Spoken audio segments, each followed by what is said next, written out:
Gurra waaqeffatan nu godhe harka keessa walitti buusaa galata waaqayyoo keessa jedhaan malleetti madabalaati galateeffadhaa waaqayyoo. Haleluuyaa. Daawit akkas jedhe faarfannaa 23 irratti waaqayyo tiksee kooti ani homaayyuu na bu'e. Mee harka keessan kaasaa waaqayyo tiksee kootiidha. Waaqayyo tiksee kooti. Haleluuyaa. Waaqayyo ammuma hidhaa keenya eeguu barbaada. Misraachuu namoonni yeroo lallabamu yookiis immoo yeroo kadhatamu hidhaan koo hiikama jettanii eeggattan yoo jiraattan isaati waaqayyo ammuma hidhaa keessanii qabee jiraata kana.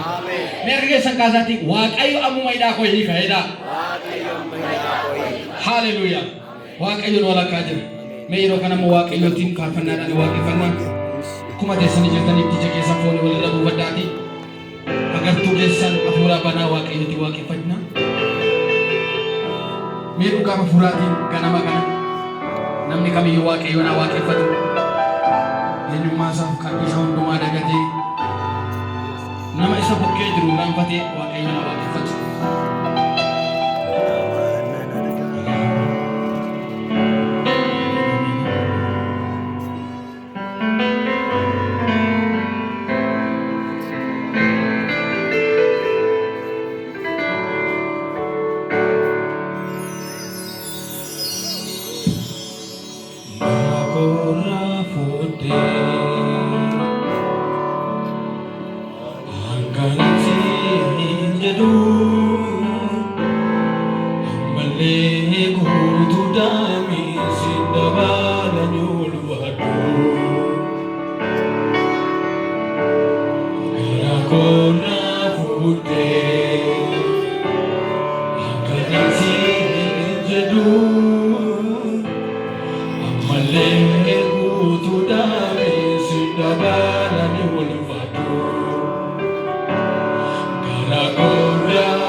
kana gara fuula baaqii sirriitti.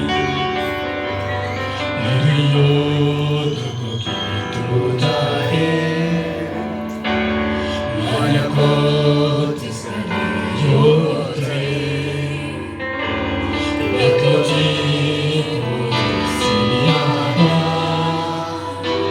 si maraasifadha na badda.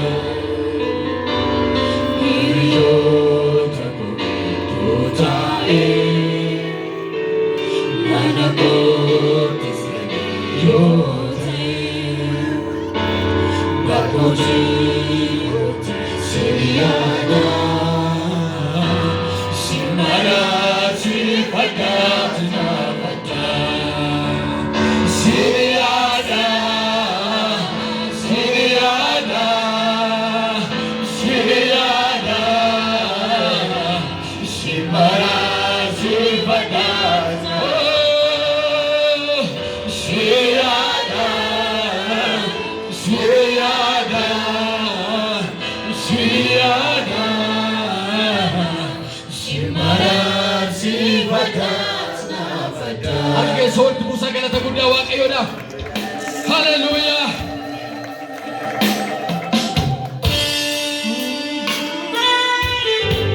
Dhugaa hafuura waaqeffataa kan nama kana. Namni kam dhugaa hafuuraa naa waaqeffatu.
Oh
Hallelujah.